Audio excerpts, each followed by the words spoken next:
practice. Without further ado, I'm going to turn the podium over to Christine Carapoli, our Department of Health Asthma Program Manager, and Dr. Vadim Drobin for the epidemiology.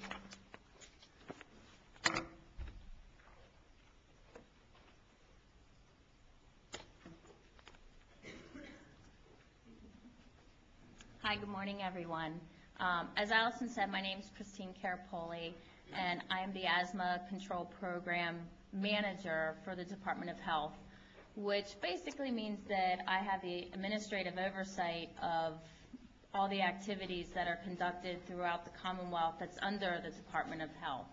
And pretty much my biggest responsibility is making sure that we have money to keep funding the great programs and our partnership and surveillance that we have been doing over the past few years.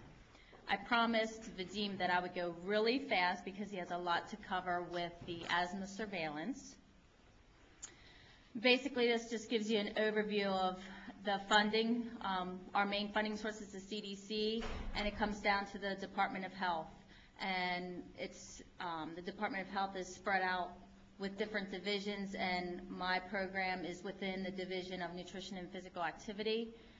Three main components within the asthma control program is surveillance, interventions, and partnerships. Allison spoke about our Pennsylvania Asthma Partnership. The manager of the PAP is Sarah Lewis. I don't know if she's in here right now, but I work very closely with her. The other key piece is our interventions, which we do out in the public to address the burden of asthma and to cover as many people as possible who are diagnosed with asthma. And our last but our most important piece is our surveillance piece, which I have a full-time epidemiologist, Dr. Vadim Drobin, who has worked in the program for multiple years and, as Allison said, has done a tremendous job in gathering the data, analyzing the data, and publishing various reports regarding asthma surveillance.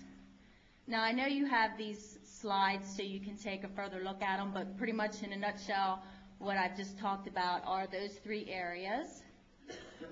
This relates to the 2006 asthma plan, which is our state plan.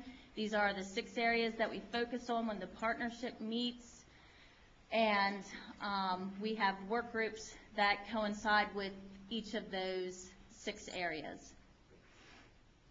I talked about the surveillance system, which Vadim is going to get into in more detail and talk about the burden of asthma. And lastly, I want to bring up this slide before I hand this over to Vadim. This is great contact information. Allison talked about the reports that are available here today, as well as online. You can get them through the PAP website, or you can get them through the Department of Health website. There's also 2 other very important resources I would like to talk about, which is CHIP, which is the Children's Health Care Plan, and Office of Medical Assistance, because today we talk about the burden of asthma, and a lot of the population affected are those that are low income, underserved, and these are great resources for those working in the healthcare field to be able to help your patients to find appropriate medical coverage, so you can utilize those. I'm not going to take up any more time because I know Vadim has a lot to